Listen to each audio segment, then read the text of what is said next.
कहते गए आतंक का अंत तय है, कहते गए हर गुनाह का खात्मा निश्चित है। यह भी कहा जाता है कि गुनाहगार कितना ही शातिर क्यों ना हो, लेकिन एक ना एक दिन उसका खात्मा हो ही जाता है। और यही हुआ छत्तीसगढ़ के आबूझमाड़ के जंगलों में, जहां बीहड़ में जिसकी तूती बोला करती थी, घने जंगलों में जिसके आतंक का खौफ देखने को मिलता था, जिसने घने जंगलों में न जाने कितने की सुरक्षा जवानों का लहू बहा दिया, लेकिन आज वही आतंकी, वही गुनहगार इन्हीं जंगलों में मिट्टी में मिल चुका है। जी हां, हम बात कर रहे हैं बसवराजू की, और उस बसवराजू को सुरक्षा जवानों ने आज मिट्टी में मिला दिया। जिंदाबाद जिंदाबाद जिंदाबाद भाकपा माओवादी जिंदाबाद जिंदाबाद जिंदाबाद। 5 राज्यों में था जिसका खौफ, छत्तीसगढ़ से महाराष्ट्र तक दहशत का नाम,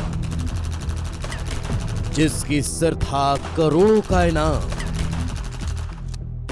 35 साल से नक्सलियों का सरताज,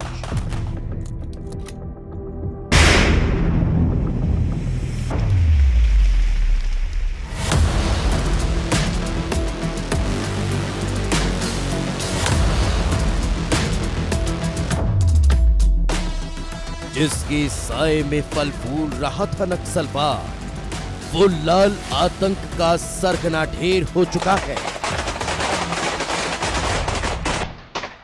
जी हां, बसवराजू ये वो नाम है जिसने दशकों तक बस्तर से लेकर महाराष्ट्र तक लाल आतंक जिंदा रखा था।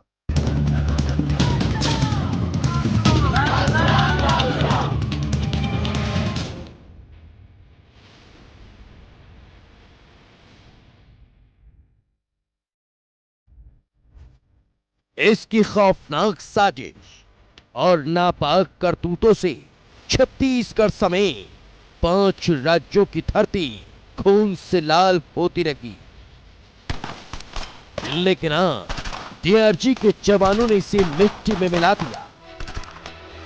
मुठभेड़ में लाल आतंक के इस नाम को जमींदोज कर दिया। जिस नक्सली की तलाश सुरक्षा एजेंसियों और कई राज्यों की पुलिस कर रही थी, उसका खात्मा कर दिया गया।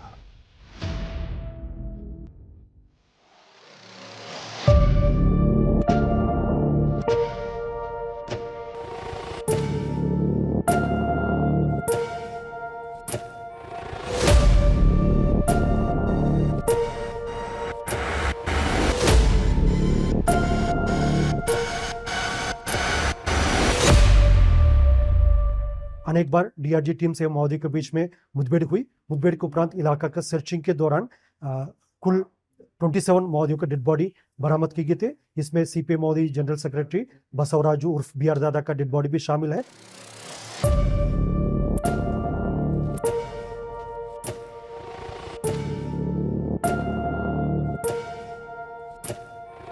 दहशत का पर्याय बन चुका ये बसवराजू आखिर है कौन? लाल आतंक का ये सरगना कौन है, जिसकी तलाश देश के कई राज्यों की पुलिस और सुरक्षा एजेंसियां कर रही थी, जिसकी तलाश में खाक छान रही थी? आखिर कैसे वो नक्सली नेटवर्क का सरताज बन गया? नाम नंबल्ला केशव राव, उम्र 71 साल, गांव आंध्र प्रदेश के श्रीकाकुलम का जन्नापेटा, नक्सलियों में दूसरे नंबर का अधिकारी, सीपीआईएमएल का महासचिव। 1970 में उसने घर छोड़ दिया था।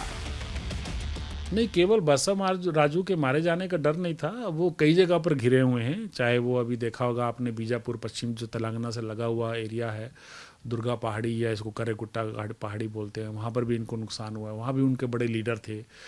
जो निब एरिया बोलते हैं, जो भामरागढ़ का जो गढ़चिरौली का इलाका है और हमारा नारायणपुर का जो बॉर्डरिंग इलाका है, वहाँ पर ये शेल्टर लेते हैं, इनकी बड़ी मीटिंग होती है। वहाँ पर भी उनकी टेक्निकल डिपार्टमेंट था, वहाँ भी पुलिस ने ध्वस्त किया है।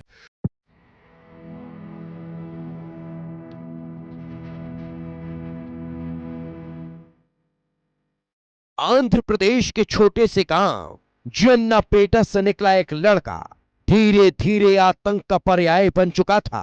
पढ़ा लिखा नौजवान इंजीनियरिंग करने के बाद जुर्म की ऐसी दुनिया में जा पहुंचा जहां से फिर उसने कभी पीछे मुड़कर नहीं देखा। उसने इंजीनियरिंग कॉलेज वारंगल से बीटेक की डिग्री हासिल की थी। आखिर एक छोटे से गांव का लड़का आतंक का पर्याय कैसे बन गया? कैसे एक भोला भाला युवक लाल आतंक की पहचान बन गया? आइए आपको बता देते हैं। 1987 में बसवराजू लिट्टे से जुड़ा। लिट्टे यानी लिबरेशन टाइगर्स ऑफ तमिलीलम श्रीलंका का आतंकवादी संगठन है। लिट्टे बस्तर के जंगलों में लिट्टे ने ट्रेनिंग दी। लिट्टे ने की संगठन तैयार करने का प्रशिक्षण दिया, आईईडी बनाने और एम्बुश लगाने की तकनीक सिखाई। पुलिस को ये सूचना मिली कि अबूझमाड़ के जाटूर इलाके में नक्सलियों का सबसे बड़ा कमांडर बसवराजू अपनी टीम के साथ मौजूद है, जिसके बाद दंतेवाड़ा, कोंडागांव, बीजापुर और नारायणपुर के डीआरजी के जवानों ने इतिहास का सबसे बड़ा ऑपरेशन लॉन्च किया। बसवराजू अब तक हजारों नक्सली तैयार कर चुका है। उसे नक्सलियों की फैक्ट्री कहा जाए तो गलत नहीं होगा। उसी के इशारे पर नक्सली खून की होली खेलने को तैयार रहते थे। बड़ी बड़ी वारदातों का मास्टरमाइंड रहा।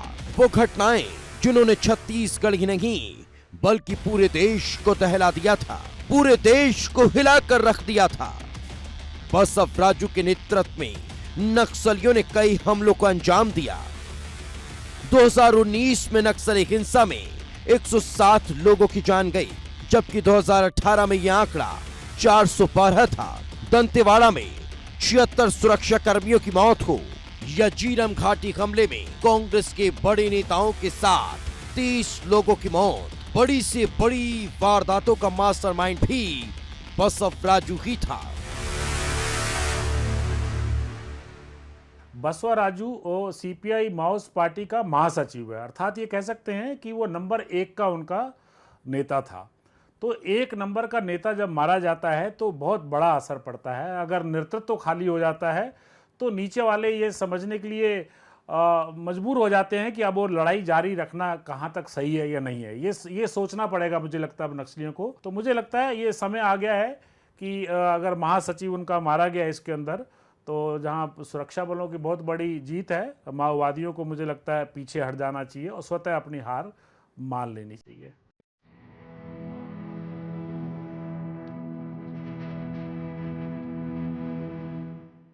बसवराजू न तो ये नाम नया रहा और न की पहचान का मोहताज रहा।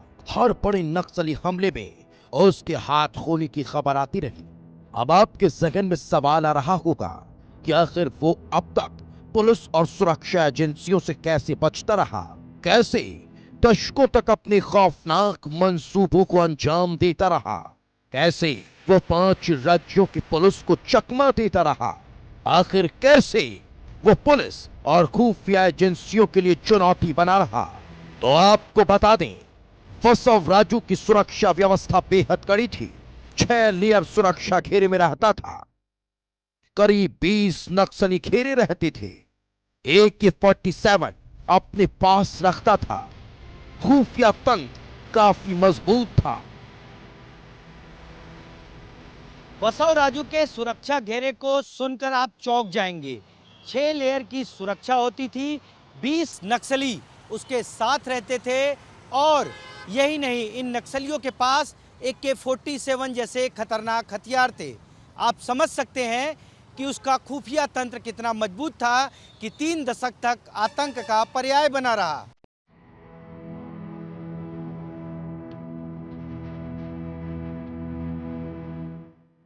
इतना खूंखार नक्सली जिसकी बस्तर समेत 5 राज्यों के जंगलों में तूती बोलती थी, जिसके खौफ से पेड़ भी कांपते थे, जिसकी एक आवाज पर बंदूकें गरजने लगती थी, धरती लहूलुहान हो जाती थी, सैकड़ों बेगुनाहों का खून आसानी से बहने लगता था। सैकड़ों बेगुनाहों का खून बहाने वाले इस दरिंदे पर कई राज्यों में इनाम घोषित हुए थे। 1 करोड़ रुपए या 2 करोड़ रुपए। अगर आप इतनी रकम सोचते हैं तो आप गलत हैं। इस पर पूरे 5 करोड़ रुपए का इनाम था। पुलिस के साथ साथ एनआईए ने भी इनाम घोषित किया था। एनआईए की मोस्ट वांटेड लिस्ट में शामिल था, जिस पर एनआईए ने भी 50 लाख का इनाम रखा था। बसव राजू अपनी टीम के साथ जाटलूर के जंगलों में बैठा हुआ था, जिस दौरान जवान उस तक पहुंचे। जैसे ही जवानों की मौजूदगी की सूचना बसव राजू को मिली, उसकी टीम ने जवानों पर हमला कर दिया, जिसके जवाब में जवानों ने नक्सलियों की ओर फायरिंग खोल दी। लगभग 3 घंटे चली मुठभेड़ के बाद 27 नक्सली मारे गए, लेकिन जवान उस वक्त चौंक गए जब उन्हें बसव राजू का भी शव मिला। ये दिन इतिहास के पन्नों में स्वर्ण अक्षरों में लिखा जाएगा। जवानों के शौर्य की गाथा गाई जाएगी।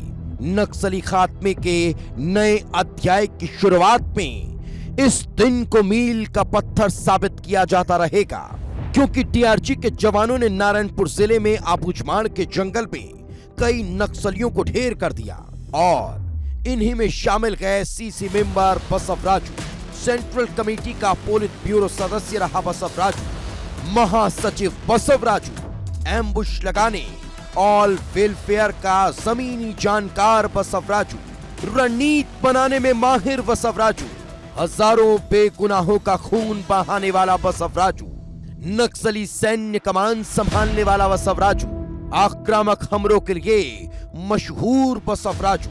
मगर यकी बसव राजू जवानों के हौसले के आगे पस्त हो गया। 30 दशकों का आतंक ढेर हो गया। 5 राज्यों का खौफ खत्म हो गया। आज का दिन छत्तीसगढ़ के इतिहास के लिए बहुत बड़ा दिन है। 3 दशक तक जो नक्सली लगातार आदिवासियों की हत्या करता था, जवानों को मारता था, आज वो खत्म हुआ है। ऐसे नक्सली का खात्मा हुआ है जिसे 5 राज्यों की पुलिस खोज रही थी और करोड़ों का इनाम था। 5 राज्य झारखंड, तेलंगाना, आंध्र प्रदेश, महाराष्ट्र और छत्तीसगढ़ का मोस्ट वांटेड नक्सली बसव राजू को ढेर करना कितनी बड़ी सफलता है, ये गृह मंत्री अमित शाह के पोस्ट से समझ सकते हैं, जिन्होंने लिखा है कि 3 दशक के नक्सली इतिहास में यह पहली बार हुआ कि महासचिव स्तर के नक्सली लीडर को मार गिराया गया। 3.5 दशकों के आतंक का खात्मा हो गया। नक्सलियों के सफाए का वक्त नजदीक आ चुका है। जिस तरह से सरकार और सुरक्षा बल एक्शन मोड में है, उससे अंदाजा लगाना मुश्किल नहीं है कि 31 मार्च 2026 ये वो दिन होगा जब भारत की सरजमीन नक्सलियों के आतंक से पूरी तरह मुक्त होगी।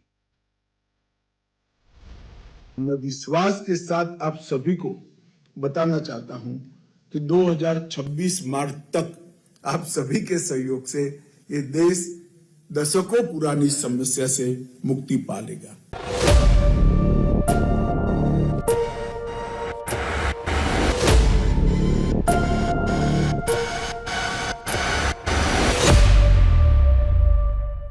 अबूझमाड़ के इन जंगलों में मेरे पीछे बह रही इंद्रावती नदी जो है, ये कई जगहों पर जीवन रेखा का काम करती है, क्योंकि इसी नदी के चलते जवान अक्सर इन जंगलों के अंदर नहीं घुस पाते। यही वजह है कि अबूझमाड़ के इन जंगलों को पिछले 30 सालों से नक्सलियों ने अपना सबसे महफूज ठिकाना बना रखा था और गणपति के बाद बसव राजू ने भी इसी इंद्रावती नदी के किनारे अबूझमाड़ के जंगलों में अपना सबसे महफूज ठिकाना बनाया था। लेकिन इस बार जवान ना सिर्फ बसव राजू तक पहुंचे, बल्कि इतिहास की सबसे बड़ी मुठभेड़ को अंजाम देते हुए पहली बार नक्सल संगठन के महासचिव को ढेर कर दिया है। कैमरा पर्सन संजू राव के साथ मैं संजय ठाकुर, विस्तार न्यूज। ये नक्सलियों के लिए चेतावनी है, ये उन खूंखार नक्सलियों के लिए संदेश है जो पिछले 30 सालों में पहली बार हुआ। वो ये दर्शाता है कि नक्सलियों के खात्मे के लिए तय की गई डेडलाइन के पहले नक्सलवाद का इस धरा से, इस भारत देश से खात्मा होकर रहेगा। ये दर्शाता है कि कैसे बसव राजू को इस घने बीगड़ में मिट्टी में मिला दिया गया। कैसे नक्सलवाद के मान में घुसकर नक्सलियों को नेस्तनाबूद कर दिया गया, ये दर्शाता है, ये बताता है, ये जताता है कि अब नक्सली या तो सरेंडर कर दें, नहीं तो इसी तरह मार दिए जाएंगे।